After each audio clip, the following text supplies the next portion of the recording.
Hello, everyone, and welcome back to British Spectrum News. First of all, thank you. Truly, I read your comments one by one on the bus, on my bread, something's late, at night when my tea is already cold.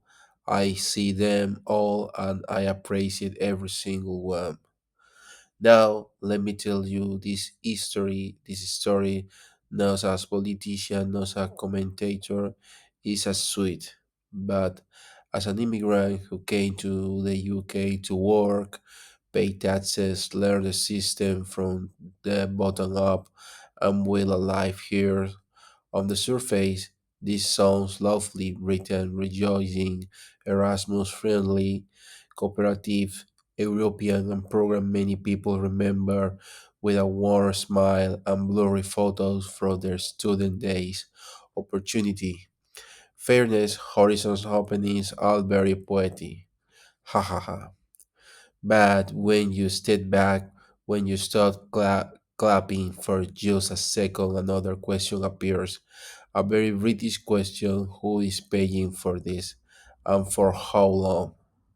Labour wants the UK backing Erasmus, the EU student exchange scheme, study abroad apprentices, training, work experience across Europe, some harmless, right?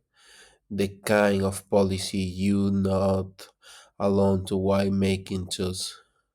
The first number mentioned was around 570 million pounds for 1 year. Already not a small change, but the bigger picture is where things get serious. From 2028 onwards, the EU plans to massively expand Erasmus funding, bigger budget, longer cycles, more money required for participants. When you add that up, the UK could be paying roughly 1.25 billion pounds per year between 2028 and 2034. Total cost close to 8.75 billion pounds. That is not pocket money, that is not a rounding error, that is a real money. Ha ha ha. Now, some of you wrote to me one comment say, May, this is investment, not a cost. Another says, as an immigrant, you show support more opportunities, not less. And I get that, I really do. As an immigrant, I love opportunity across borders for it. I feel it forced for it. I waited months for emails that never arrive, so I am not anti-exchange. I am anti-pretending numbers do not exist. The government says most of the money comes back to UK students and institutions. They say we can also compete for AU grants. That may be true, but there is the catch. Once you are back in living again becomes politic toxic, you buy up front, you smile for the cameras, and then the AU set the price for the next 7 year cycle. Lord Frost, who was involved in Brexit negotiation, basically say this is a trap. Pay it now and later you will be too embarrassed to walk away. Whether you like him or not, the logic is not crazy. As an immigrant, I recognize this pattern. You accept a bad mobile phone a contract because canceling it feels harder than paying every month. Ha ha ha. Public support is strong, around 65% support, rejoining Erasmus, especially Labour and Leave Them Voters. That matters, democracy matters, but popularity is not the same as good values. Free drinks are popular too until the bill arrives.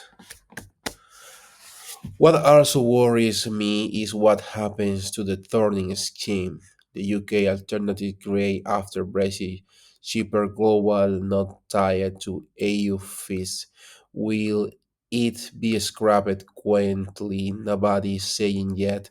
The silence is loud. So, what is my view as an immigrant who loves this country?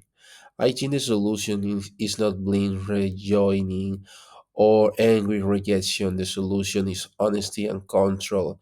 Is the UK's one Erasmus fine, but there must be hard caps on costs, clear exit clauses, and full transparency say the real number on from.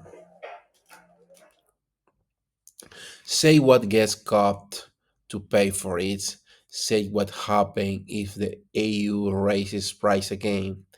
Do not sell feel good policy with soft language and then load future governments into decades long bills because immigrants, workers, taxpayers, students will pay in the end. So I ask you this, will you sign a long term contract without knowing the final price? Will you tell your kids it's free knowing it's not? Let me know what you think in the comments. I read them all. I promise if you enjoyed this breakdown, please share it. Drop a like, subscribe to read Spectrum News, and yes, hit the bell so you do not miss the next one. Thank you for watching and take care.